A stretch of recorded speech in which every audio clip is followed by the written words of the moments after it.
जिन्हें हम गुनगुनाते हैं, गुनगुनी धूप में, चांदनी रात में, तन्हाई में, मस्ती में।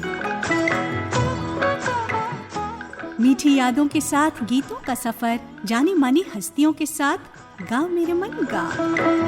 चलो दिलदार चलो, चांद के पार चलो।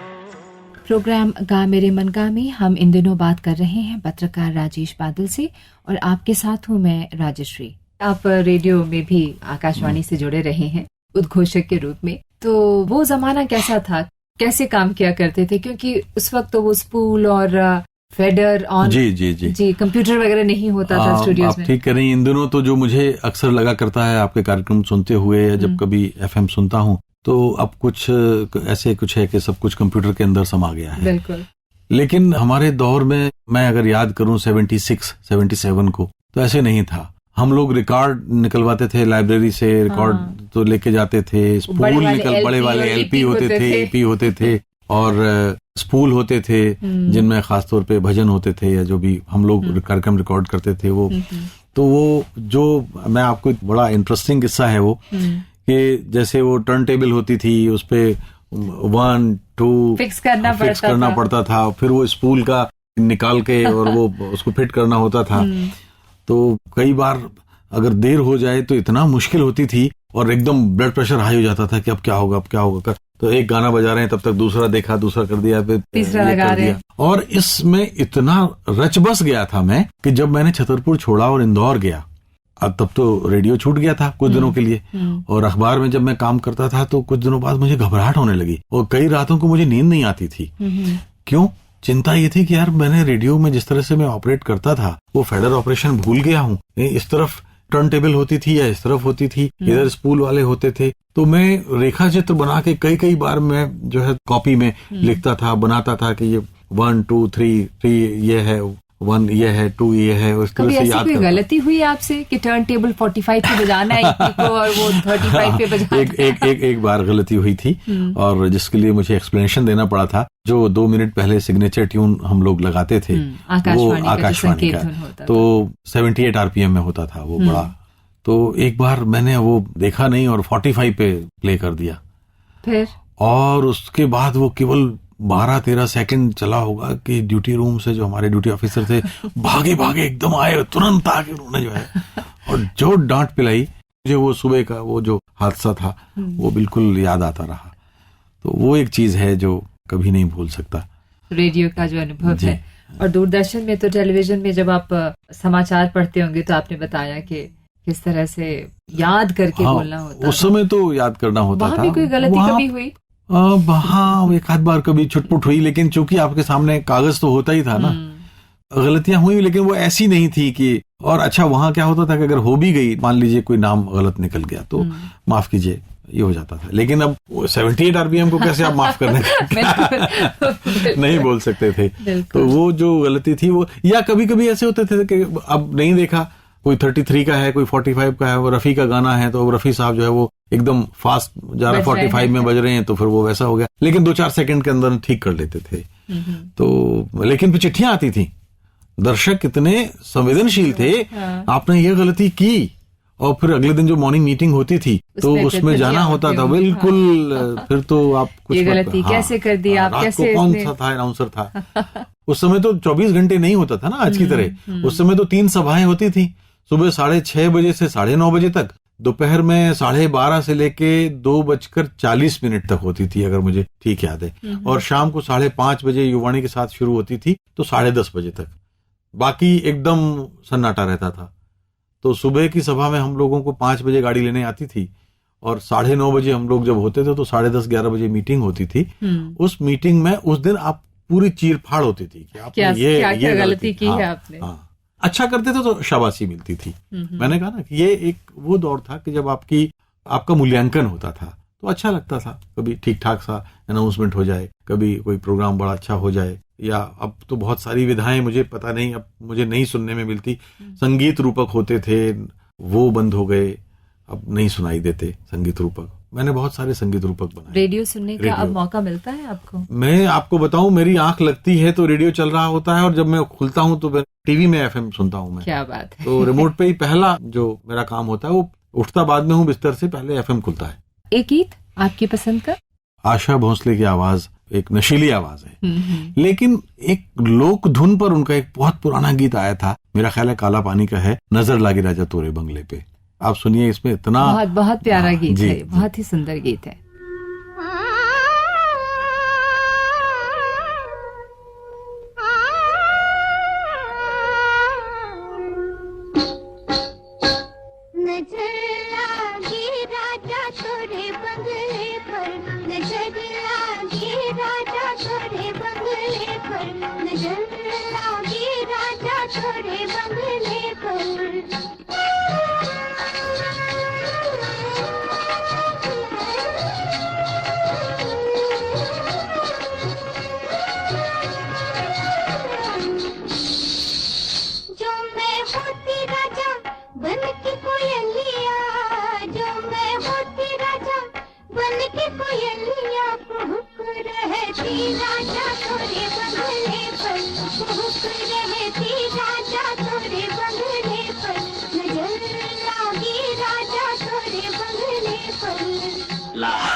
राजेश जी, आपने नाटकों का भी निर्देशन किया है, अभिनय किया है, विविध भारती पर प्रसारित होने वाले हवा महल कार्यक्रम के लिए नाटक भी लिखा है और अभिनय के लिए पुरस्कृत भी किए गए हैं। पत्रकारिता के साथ साथ इनके लिए कैसे वक्त निकाल पाते थे आप, और वो सब अनुभव कैसे हैं, हमें बयां करें। नियति आपकी पटकथा कहीं और से बैठ के लिख रही होती है। तो मेरी ख्वाहिश क्या थी, मेरे पिताजी की ख्वाहिश क्या थी, वो एक अलग मसला है। लेकिन नियति शायद ये चाहती थी कि मुझे माध्यमों के साथ, जिसके जरिए हम अपने आप को संप्रेषित करते हैं, अपने आप को हम लोगों के सामने ले जाते हैं, मुझे हमेशा उसने ऐसे माध्यमों के साथ जोड़ा। तो नाटकों का शौक बचपन से था, स्कूल से था, कॉलेज में भी रहा, यूनिवर्सिटी के लेवल पे भी रहा। यूनिवर्सिटी में कई सारे नाटक खेले, डायरेक्ट किए, इनाम भी पाए इंटर यूनिवर्सिटीज कंपटीशन में। आकाशवाणी और दूरदर्शन के ड्रामा आर्टिस्ट के तौर पे करीब करीब 30 बरस पहले या 35 बरस पहले जो काम किया, और एक आकाशवाणी का अखिल भारतीय नाटक कोई प्रतियोगिता होती थी, तो मुझे याद है 77 या 78 की बात होगी, तब उसमें एक नाटक आया था, उसका कुछ सम्मान भी हुआ था। वो नाटक हम लोगों ने स्टेज प्ले किया था। इसके बाद जब मैं इंदौर में था तो हम लोगों ने रंगशाला नाम से एक संस्था बनाई थी, जिसमें हमने थैंक यू मिस्टर ग्लाड, बकरी, एक था गधा वगैरह वगैरह बहुत सारे नाटक किए थे, दुलारी बाई। और उस रंगशाला को हम लोगों ने मतलब काफी चलाया, अच्छे नाटक किए। और उस समय वो दौर था कि जबकि दूरदर्शन तो उस तरह से नहीं आया था जी। तो अगर रेडियो के बाद लोगों के पास सिनेमा और रेडियो के बाद अगर मनोरंजन का कोई तीसरा जरिया था तो वो थिएटर था। तो नाटक सुनने के देखने के लिए भीड़ उमड़ती थी, लोग क्यू में लगते थे और आधा घंटे से 1 घंटे तक लोग क्यू में लग करके टिकट लिया करते थे। तो मैंने वो दौर देखा है। आपने कहा वक्त की बात है, ये जरूर है कि अखबार में रहते हुए और उस दौर में वक्त निकलता था। टेलीविजन चैनल्स के साथ में थोड़ा सा ये एक नुकसान है, अभी सक्रिय नहीं है आप इसमें। इधर चाहता हूं, कुछ लिख भी रहा हूं, लेकिन अब उस तरह से देखिए नाटक के लिए आपको फिर रिहर्सल के लिए वक्त चाहिए। एक नाटक ढंग का अगर आपको करना है तो कम से कम 15 दिन तो रिहर्सल चाहिए। आपने बार बार नियति की बात कही है, मैं यहाँ पे ये कहना चाहूंगी कि नियत भी होना जरूरी है। अगर नियत न हो तो सिर्फ आप सब कुछ नियति पे भी नहीं छोड़ सकते हैं, क्या कहते हैं? बात बिल्कुल सही है। नियति को समझना होता है, नियत या मंशा जिसकी ओर आपका इशारा है, मैं समझता हूँ। जी जी बिल्कुल। वो तो फिर हमें तय करना पड़ता है। जैसे कि मैंने कहा कि मैंने जब देखा जीवन में मीडिया में आने के बाद भी, पत्रकारिता में आने के बाद भी कई अवसर ऐसे आए जब मैंने कोई इच्छा की तो वो पूरी नहीं हुई और अचानक कोई नए परिवर्तन की ओर फिर वही नियत ले गई। तो जब मैंने देखा कि मेरे चाहने से कुछ नहीं हो रहा है तो क्यों ना नदी की धारा की तरह आप बहने को अपने आप को छोड़ दो। तो मैं अक्सर ये सोचता हूं कि अगर आप देखिए कि धारा के अनुकूल प्रवाह में आप अपने आप को डाल देते हैं तो हो सकता है 1 घंटे में आप 10 किलोमीटर का सफर तय कर लें, लेकिन अब धारा के प्रतिकूल अगर आप जाने की कोशिश करेंगे तो शायद 10 घंटे बाद भी वहीं खड़े रहेंगे। तो फिर नियति को पहचान कर मैंने फिर अपनी नियत बना ली। अब कौन सा गीत सुनवाएंगे आप? एक नूरजहां और मोहम्मद रफी का पुराना गीत है जुगनू फिल्म का, यहाँ बदला वफा का बेवफाई के सिवा क्या है। और रफी साहब को मैं बहुत पसंद करता हूं, तो एक तरह से उनका ये पहला सुपरहिट गीत था। जब भी मैं इस गीत को सुनता हूं तो फिर मुझे उस दौर का उनका संघर्ष याद आता है। तो बड़ा अच्छा गीत है ये।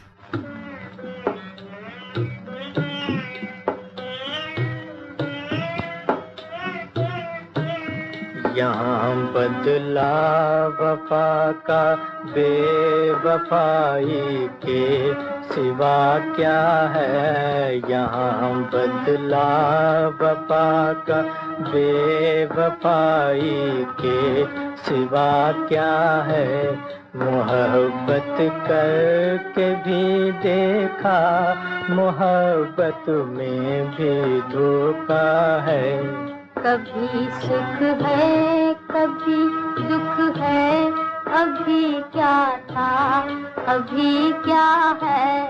यूं ही दुनिया बदलती है, इसी का नाम दुनिया है। कभी सुख है कभी दुख है, अभी क्या था अभी क्या है। तड़पने भी नहीं देती हमें मजबूरियाँ अपनी, तड़पने भी नहीं देती हमें मजबूरियाँ अपनी। मोहब्बत करने वालों का तड़पना किसने देखा है। मोहब्बत करके भी देखा, मोहब्बत में भी धोखा है। बड़े अरमान से वादों ने दिल में घर बसाया था।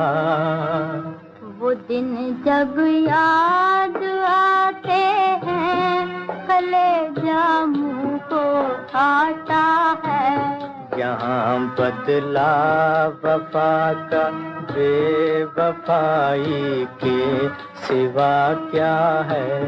भुला दो वो ज़माना जब मुझे अपना बनाया था। भुला दो ना मोहब्बत जब तुम्हारे लब पे आया था। भुला दो, भुला दो, भुला दो वो कसम जो दिलाई थी कभी तुमने। भुला दो वो कसम जो के खाई थी कभी तुमने। भुला दो दिल से तुम गुजरे हुए रंगीन ज़माने को। भुला दो, हाँ भुला दो इश्क के सादा फसाने को। तमन्नाओं की बस्ती में अंधेरा ही अंधेरा है। किसे अपना कहे कोई जो अपना था पराया है। यूं ही दुनिया बदलती है, इसी का नाम दुनिया है। कभी सुख है कभी दुख है, अभी क्या था अभी क्या है। मोहब्बत करके भी देखा, मोहब्बत में भी धोखा है।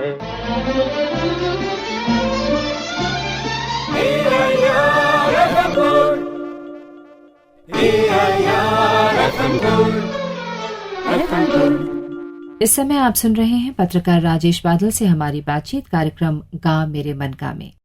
आपके कॉलेज के दिनों की कोई बात जो आपको याद हो, जब आप छात्र होते थे और कॉलेज में कोई ऐसी घटना दोस्तों के साथ, क्लास में, कैंटीन में? कॉलेज में एक घटना मुझे जरूर याद आएगी। मैं उस समय कॉलेज का कल्चरल सेक्रेटरी होता था, सांस्कृतिक सचिव, और बीएससी मैंने पास किया फिजिक्स, केमिस्ट्री, जूलॉजी, बॉटनी से। डॉक्टर नहीं बना मैं। दरअसल तब दूसरा जो सेकंड थॉट मेरे मन में आया था कि मेरा सबसे अच्छा विषय था वो जीव विज्ञान था, जूलॉजी। तो मैं जूलॉजी में एमएससी करना चाहता था, और मेरे जो प्रोफेसर थे, एचओडी थे, मुझे बहुत चाहते थे, क्योंकि मेरा जो लगन थी मेरी जीव विज्ञान को लेके, उन्हें बहुत पसंद थी।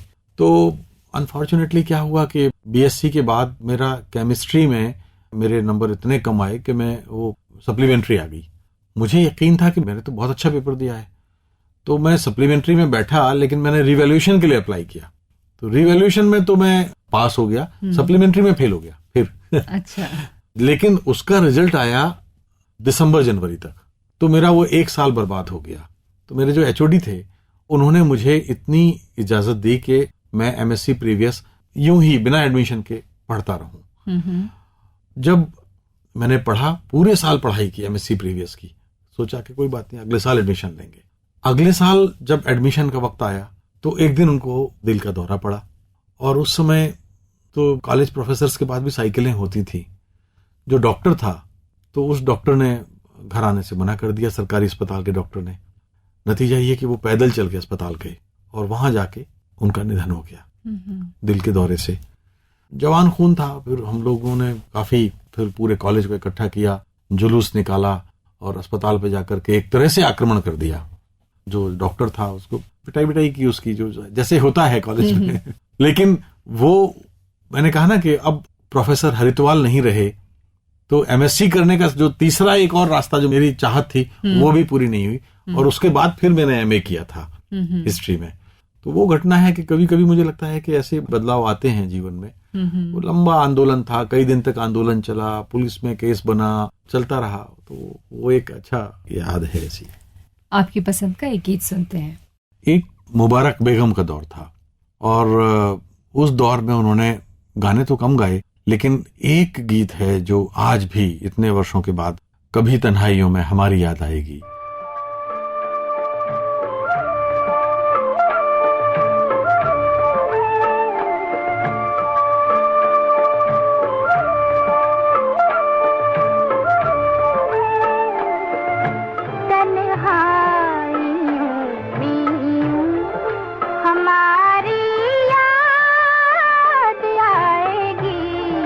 अंधेरे छा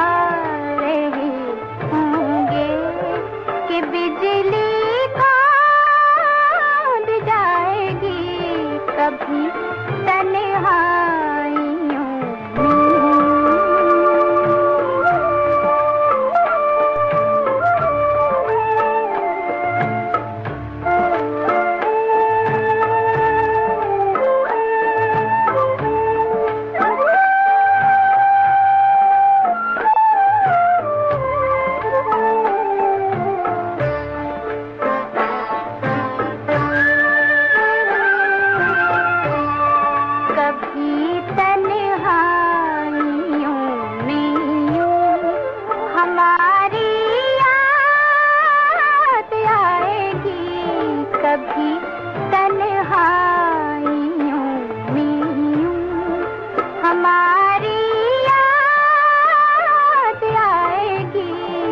अंधेरे छा रहे होंगे कि बिजली कौंध जाएगी, अंधेरे छा रहे होंगे।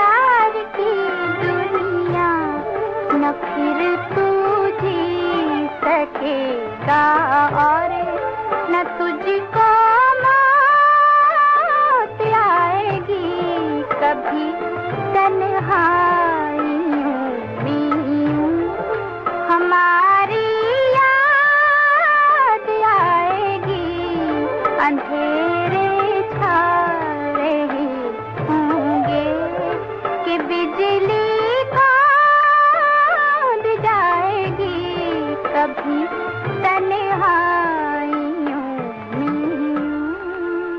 पत्रकार राजेश बादल से आगे की बातचीत अब कल सुनिएगा इसी प्रोग्राम में, इसी चैनल पर। राजश्री को आज्ञा दीजिए, नमस्कार।